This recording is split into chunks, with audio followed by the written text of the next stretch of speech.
l'entretien des patriotes. Bonjour à tous, heureux de vous retrouver.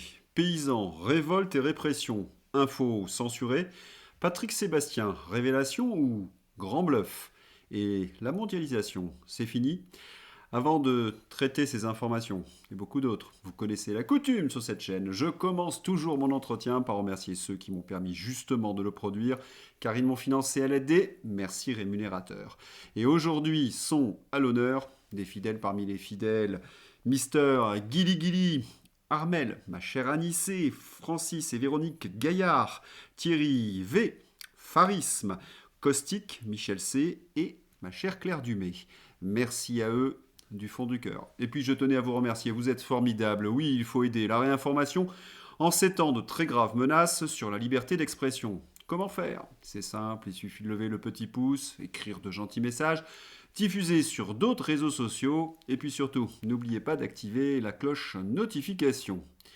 Le 90 de l'étonnement. Je vais donc commencer cet entretien par une anecdote personnelle. Vous avez constaté que je me déplace depuis quelque temps, je suis en France, j'ai visité ma mère dans les Cévennes, puis je me suis rendu dans le Vaucluse chez ma belle-mère où j'ai tourné 2 entretiens dans des conditions un petit peu difficiles. Et me voilà de retour en Bourgogne. J'ai donc dû emprunter la 7 puis la 6. Et sur la 7, je me suis trouvé sur l'autoroute avec ces drôles de panneaux à 90 km à l'heure. C'était sur 30 km aux environs de Montélimar. Donc je ne traversais pas une ville, ce n'est pas les 90 ou les 70 de la traversée de Valence. Non, la raison, c'est que des animaux étaient, paraît-il, sur la voie. Je vérifie l'information et je tombe sur cela. Il y a eu des incidents avec des animaux sangliers sur l'A7 fin décembre 2025, le 31 décembre à Donzère, près de Montélimar, causant des accidents et des perturbations, mais rien le 6 janvier. Autrement dit, cette limitation de vitesse le 6 janvier n'avait plus lieu d'être. C'est bien la France sous Macron, des services d'État qui bug, mon avertisseur à l'intérieur de ma voiture de vitesse, vous savez, eh bien, faisait le yo-yo entre 90 et 130, des gens qui freinaient et d'autres qui roulaient à 130. Le chaos donc, avec un danger accru de conduite. Parfaite illustration de la Macronie. J'arrive à Lyon et là, énorme bouchon. La raison, je pense que vous la connaissez. Les agriculteurs en colère bloquent encore la M7, c'est-à-dire l'autoroute A7 qui traverse Lyon. Des secteurs asphyxiés de bouchons. Un détail intéressant, il y avait des panneaux de fermeture, de sortie avant Lyon, notamment à Valence, la sortie pour Genève, mais à chaque fois, ils n'indiquaient pas l'origine. C'est donc en cherchant sur mon portable que j'ai découvert que nos amis agriculteurs manifestaient. Je me dis, je vais les saluer, dialoguer avec eux et peut-être même tourner une interview. Que nenni, la police m'en a empêché. Un cordon sanitaire total entre la colère agricole et les Français. Et dans les médias, c'est la grande censure. Voyez la une du Figaro numérique. C'est ce qu'on appelle hiérarchiser l'information. Donc à la une, la neige et le froid, l'hiver. Eh bien, parlons-en rapidement. Dans le Var, c'est en quelque sorte la catastrophe des poids lourds un peu accidentés et la 8 est fermée. En raison des chutes de neige et de plusieurs accidents, l'autoroute A8 est fermée dans le Var. 83 donc déviation par la 57. À Paris, c'est également le retour de la neige. De bien belles images, mais c'est le chaos. On vit dans un pays du tiers-monde. Le coup de gueule d'Alexandre, chef d'entreprise, au 32-16. On fait le choix de financer l'Ukraine, de subventionner le cinéma et des associations. Et l'été, on n'a pas de Canadair, et l'hiver, pas de déneigeuse. Et ce chaos coûte un pognon de dingue. Ça aurait coûté moins de 50 000 euros en sel si la mairie avait voulu saler toutes les rues de Paris. 50 000 euros de sel pour empêcher la paralysie de la première ville de France. Le budget annuel de la mairie de Paris est de 10 milliards d'euros.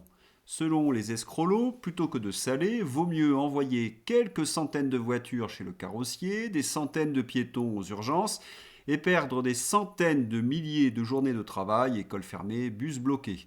Coût total des centaines de millions d'euros. Ah, ça y est, j'entends des voix. Mais si, vous les entendez. Gna gna gna gna, le sel c'est mauvais pour la planète, gna gna gna gna, etc. Mais il faut peut-être rappeler quelques fondamentaux à tous ces escrologistes. Un élu est élu, donc, pour servir les citoyens, le peuple, pas son idéologie.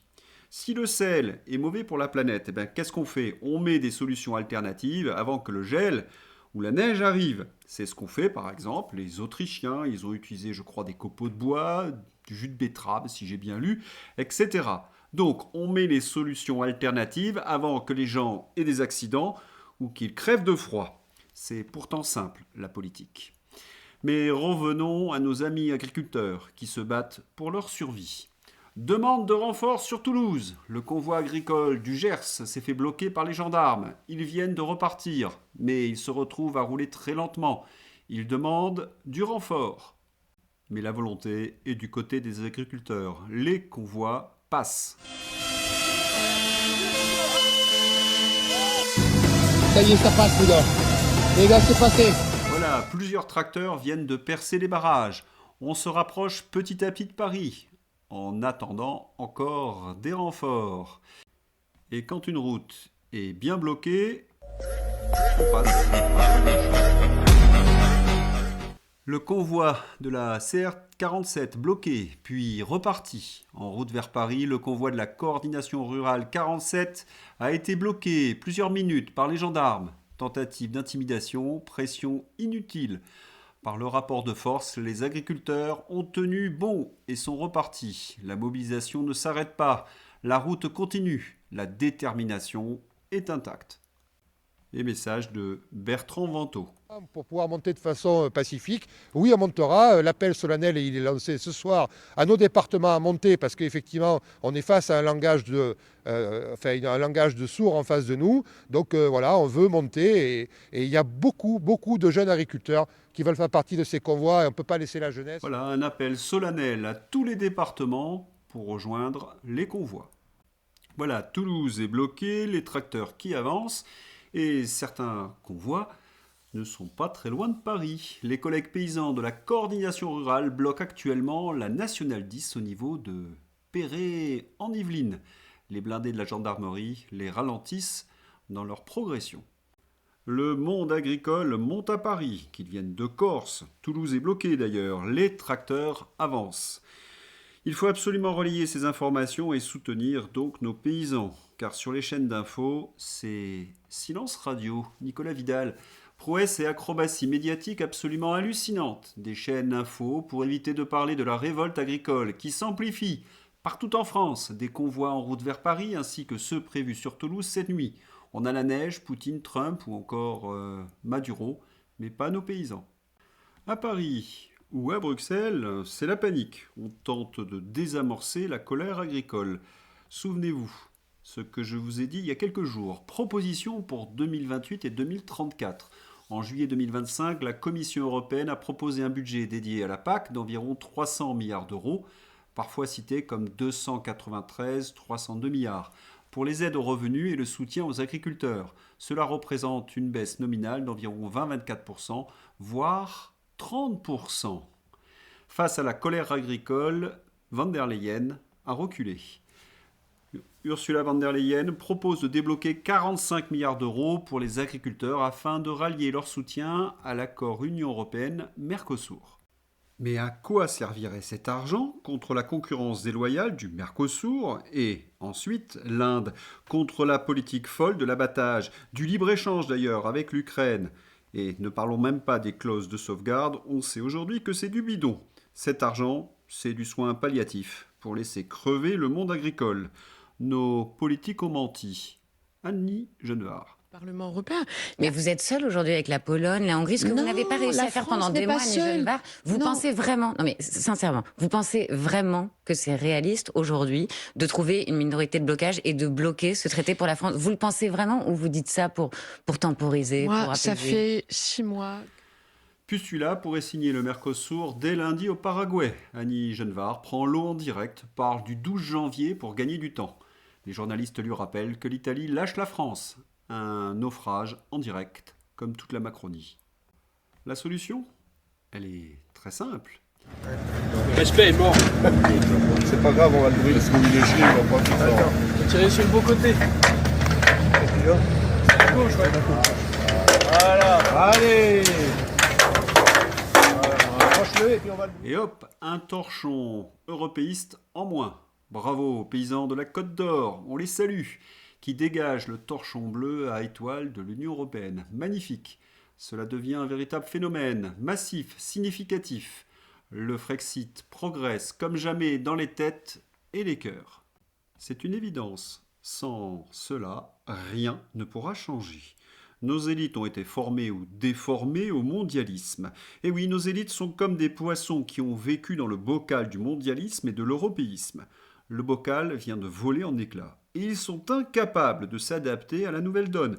Alors ils continuent de battre des nageoires à l'air libre. Annie Genevard ou Macron, pitoyables. C'est le logiciel au sein de leur ministère pour remettre les agents d'État à trouver des solutions à la cause agricole, parce que ça se sent, quoi. On sent que ça fait 20, 30, 40 ans qu'il y a... Les agriculteurs ont besoin d'un État à leur côté, pas d'une machine administrative qui les empêche de travailler, de se développer et de survivre. Que de parallèles que l'on pourrait tracer. Et oui, il y a un instant, je vous parlais de ces escrologistes qui servent leur vieille lune au lieu de servir les Français. Ils ont pourtant été élus pour cela. Et ces fonctionnaires, ils sont normalement mis en place pour servir les paysans. Mais non, ils servent les normes, l'Union européenne, mais certainement pas donc le monde agricole. Comment voulez-vous que les choses fonctionnent? Ah si, il y a une chose qui fonctionne, c'est la répression, le poudré, un tyran pétochard. La circulation des convois d'engins agricoles, eh bien, elle est interdite, avec un arrêté complètement délirant. C'est un acte bien évidemment antidémocratique. Des blindés sans tort déployés contre les paysans français, mais certainement pas contre les narcotrafiquants.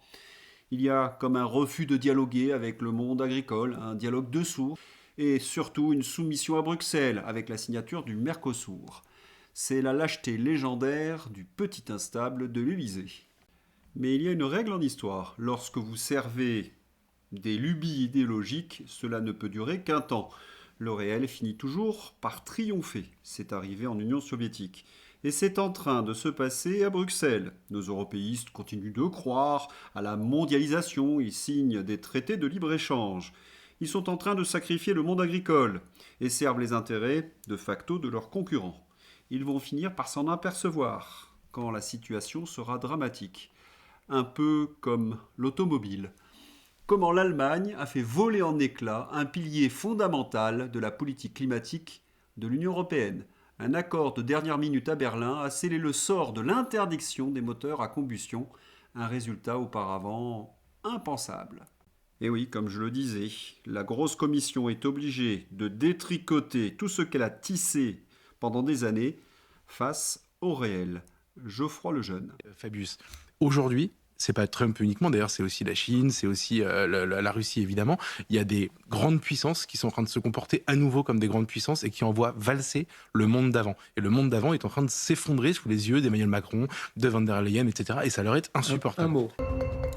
Encore un exemple. En 2026, l'Union européenne permettra aux États-Unis d'accéder aux données biométriques de millions d'Européens. La fameuse souveraineté dont Thierry Breton se souvient après que lui et ses copains l'ont vendue à la découpe. Vraiment des très gros malins. Ils voulaient ce monde mondialisé, se connecter aux USA avec l'OMC, l'ONU, l'OMS. Et maintenant, ils constatent les dégâts, ces andouilles. Alors, comme des marionnettes, ils s'agitent, ils font de la com, mais le chien de l'Union européenne aboie et la caravane Trump passe.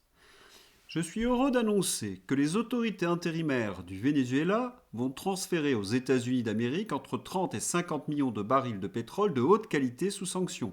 Ce pétrole sera vendu au prix du marché et les fonds seront contrôlés par moi en tant que président des États-Unis d'Amérique, afin de garantir leur utilisation au profit des peuples du Venezuela et des États-Unis. J'ai chargé le ministre de l'Énergie, Chris White, de commencer immédiatement à mettre en œuvre ce plan. Le pétrole sera reçu par des navires réservoirs et livré directement aux terminaux de déchargement aux États-Unis. Merci de votre attention à cette question. Donald Trump. Et cela semble confirmé par la nouvelle responsable vénézuélienne. Oui, des responsables vénézuéliens sont en discussion donc avec les États-Unis sur une reprise d'exportation de pétrole vers les marchés américains. L'Union européenne laissée au bord du chemin encore une fois de plus, devrais-je dire, après la COP. Mais c'est logique. Bruxelles a démoli les nations, leur pouvoir, et elle les a remplacés par une armée de technocrates parasites formés au mondialisme. Des inadaptés. Et nos dirigeants de Davos. Des pitres comme Macron, dont Trump s'amuse. Emmanuel said to me, Donald, you have a deal. I would love to increase my prescription drug prices by 200% or whatever. I would love to do it. It'd be such an honor. Whatever you want, Donald, please. Don't tell the population. Please, Donald. Trump a encore humilié Macron. Nous sommes de plus en plus la risée du monde avec un tel guignol à la tête du pays. 492 jours. Eh oui, encore 492 jours. Il y a comme une règle avec les macronistes. Plus ils sont impuissants et ridiculisés par Donald Trump, plus ils montrent leurs petits muscles de poulet. Jean-Noël Barrot, la com et encore la com. Le Groenland n'est ni à prendre ni à vendre. C'est un territoire européen. Je l'ai affirmé clairement lors de mon déplacement sur place à Nuuk en septembre dernier.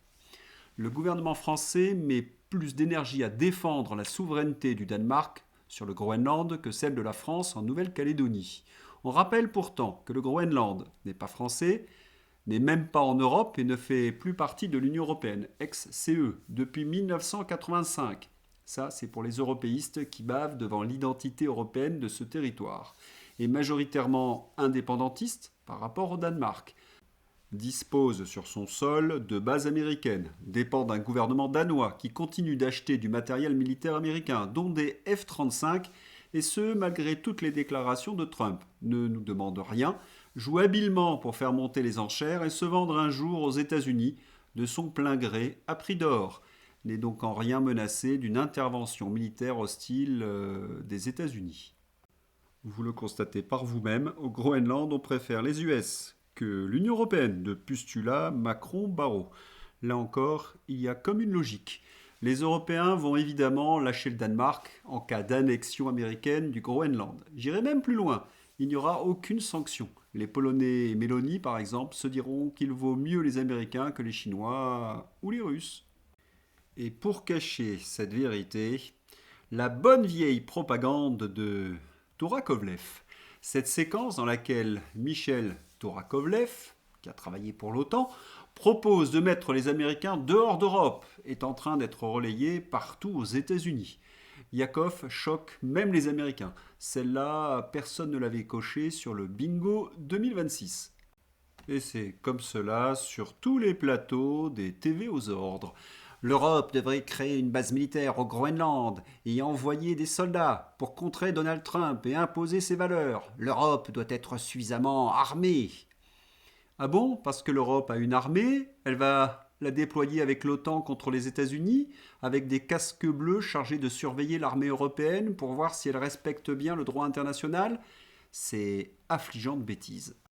Et nos amis du Groenland, je viens de le dire, n'ont guère envie de voir débarquer une armée européenne. Sur Maduro, maintenant. Trump humilié en Ukraine, la Russie est vainqueur sur le terrain et dicte les conditions de la paix. A-t-il voulu retrouver du prestige et mettre en garde en s'attaquant au Venezuela, un pays qui veut rejoindre les BRICS et se faire payer son pétrole dans d'autres monnaies que le dollar? Oui, c'est l'une des dimensions. Chacun sa zone. Les empires forts se partagent des sphères d'influence et même des glacis. Et les États faibles, voisins des empires, connaissent les douloureuses règles non écrites, certes terribles mais réelles depuis des millénaires. Faire allégeance au voisin impérial, prédateur ou finir comme l'Est de l'Ukraine, la Géorgie en 2008, ou comme Maduro au Venezuela et bientôt peut-être des dirigeants colombiens et mexicains, ou le Groenland convoité comme Panama. Idem pour Taïwan et la mer de Chine, convoitée par Pékin. Ce Yalta 2.0 est en cours. C'est le nouvel ordre post-occidental décrit dans mon essai éponyme. Alexandre Delval. Et l'Ukraine n'est-elle pas plutôt la proie des impérialistes européistes? Exclusive, Macron confirme aux 20h que des milliers de soldats français pourraient, conditionnel, être déployés pour maintenir la paix en Ukraine après le cessez-le-feu. Macron propose donc d'envoyer des troupes de l'OTAN en Ukraine, c'est-à-dire de faire exactement ce que la Russie cherche à éviter. Quand tu es confronté à cet acharnement toxique, je peux comprendre que tu en arrives à te dire qu'il ne sert à rien de discuter avec ces serpents. Mais Mélanie et Merz refusent d'envoyer des soldats. Quant aux Américains, ils semblent approuver du bout des lèvres l'envoi de ces troupes, mais ils n'ont surtout pas signé le document. Autrement dit, ils se servent du poudré et de Starmer comme un atout dans leurs négociations avec les Russes. Encore de la pantomime. France, le retour de Charles Aloncle. Enquête France Télé. Le rapporteur a désormais interdiction de live tweeter les travaux de la commission. Ils ont vraiment peur que les cocus de payeurs de l'audiovisuel public ouvrent le placard. Nagui, dans cette histoire, Nagui s'est enrichi avec nos impôts. Des centaines de millions d'euros de contrats.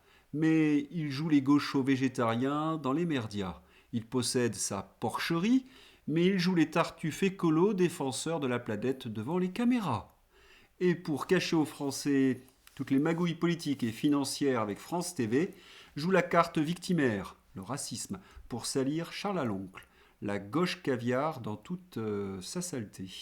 Et puis on se rappelle que Nagui annonce qu'il faudra un pass sanitaire pour assister à ses émissions. Et sur ce, Patrick Sébastien annonce qu'il va tout balancer devant la commission sur France Télévisions. J'attends qu'il me convoque. Ça me ferait très plaisir d'aller m'expliquer parce que j'ai beaucoup de choses à faire, à dire surtout. Mais apparemment, il ne me convoque pas. Donc peut-être qu'il y a des choses qu'ils n'ont pas envie d'entendre. Mais je vous promets que j'ai des choses très claires et très nettes à dire sur Madame Ernotte et sur tout ce système. Le rapporteur de la commission, Charles Aloncle, a soutenu cette demande. Cependant, le président de la commission refuse pour l'instant de procéder à cette audition. En réaction, Patrick Sébastien a suggéré qu'il existe peut-être des vérités que certains membres de la commission préfèrent ne pas entendre.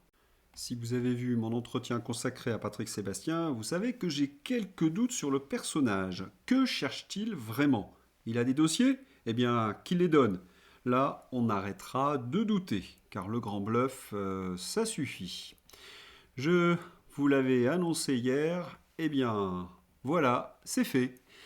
Tolérance zéro contre les cyberharceleurs de Brigitte Macron. Des gens sont allés jusqu'à dire que l'écart d'âge entre Manu et Bribri était un crime sexuel. Des lecteurs ont ajouté du contexte. Article 227-25 du Code pénal. Le fait pour un majeur d'exercer une atteinte sexuelle sur un mineur de 15 ans est puni de 7 ans d'emprisonnement et de 100 000 € d'amende. Circonstances aggravantes, article 227-26, autorité sur la victime comme un professeur. Cela s'appelle juste un détournement de mineur par personne ayant une autorité et c'est normalement puni de prison. TF1, média labellisé. Pas un mot bien sûr sur les 2 millions d'euros volés aux enfants hospitalisés par Bribri. Ah, c'est Elba Ventura. Oh, elle n'est plus journaliste. Je l'ai épinglée à multiples reprises sur le sujet dans mes entretiens. Elle est entre attachée de presse de l'Élysée et commissaire politique. Infâme, c'est ce genre de personnages qui mettent en place la société d'autosurveillance que dénonce Philippe Devilliers. La société d'autosurveillance, c'est 1984 d'Orwell, le citoyen ficelé par les lois et les commissaires politiques. L'homme politique s'auto-surveille, le professeur s'auto-surveille, le citoyen s'auto-surveille. C'est-à-dire qu'il est tellement encadré qu'il fait attention au moindre mot, à la moindre action, au moindre écho. Voilà ce qui... Jamais la menace totalitaire n'a été aussi présente, aussi probable depuis la peste brune et la peste rouge qu'avec la Macronie finissante. C'est quand même fou, on est passé du politiquement correct, la terreur intellectuelle, au macronisme correct. Vous n'avez plus le droit de parler des vices de Bribri, du détournement d'argent de Bribri. Oui, interdit d'en parler. Les paysans qui crèvent, censure. Vous vous posez des questions sur le climat? Impossible. La tyrannie est totale. Et notre opposition, que dit-elle? Tenez, la merluche. Jean-Luc Mélenchon présente ses vœux et ajoute « Je suis un maghrébin européen ». La ligne identitaire est claire. Les musulmans et les maghrébins méritent mieux que la France insoumise. Ces anticolonialistes militent pour le colonialisme. Misère. Hier, je vous parlais de Gilles Platré, qui dénonçait justement le fanatisme rampant. Les fanatiques sont aux portes de centaines de mairies en France et personne ne semble prendre la mesure du risque que cela fait courir à notre démocratie, et certainement pas la merluche. Il était également au micro de CNews. Certain aujourd'hui, c'est que par le biais de listes d'extrême gauche, je pense à LFI, je pense à Europe Écologie Les Verts, on voit que des recrutements sont en train de se faire et que des éléments qui sont classés islamistes, qui appartiennent à des syndicats, des mouvements plus ou moins proches, selon les cas des frères musulmans, sont en train de se positionner. Oui, il faut absolument soutenir Gilles Platré et le remercier d'avoir tiré la sonnette d'alarme. Allez, c'est l'heure d'ouvrir la page Fantaisie avec la capture de Maduro. L'explication pourquoi l'Union européenne fait grise mine. Après avoir suivi attentivement la situation au Venezuela au cours des dernières 24 heures, l'UE condamne, après avoir constaté que la bouteille d'eau de Maduro n'était pas munie du bouchon homologué par la réglementation européenne. Ah oui, je ne vois pas d'autre raison. De nouveau, il y a la guerre des empires. Tous se préparent. Il y a les États-Unis avec Rambo. Vous avez la Russie. Vous avez la Chine avec Bruce Lee. Et nous, on a Jean-Noël Barrot. Sur un malentendu, ça peut marcher. Attention, cette photo n'est pas obscène. Non, ce sont deux crânes d'œufs européistes qui vous ont fait prendre des vessies pour des lanternes. Pourquoi la France va mal? Un début de réponse.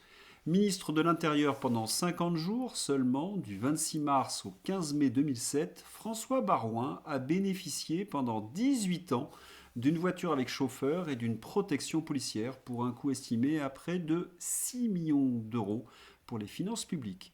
Mais bon sang, ils sont combien? Pas un jour pour en finir avec cette escroquerie en bande organisée? C'est tout pour la page Fantaisie. On va souhaiter un joyeux Noël à tous nos frères orthodoxes et rendre hommage à celui qui s'attaque à Mathias Wargon. Plainte collective contre Mathias Wargon au Conseil de l'Ordre pour on ne reçoit pas à l'hôpital les patients non shootés. Excellente intervention chez Berkoff du docteur Ziegler. Elle est dans ma description. Responsable santé du MPC. Alors oui, pour une médecine humaniste, pas la médecine Big Pharma. Voilà, j'espère que vous avez apprécié cet entretien. Je vous souhaite une excellente journée. À bientôt, au revoir.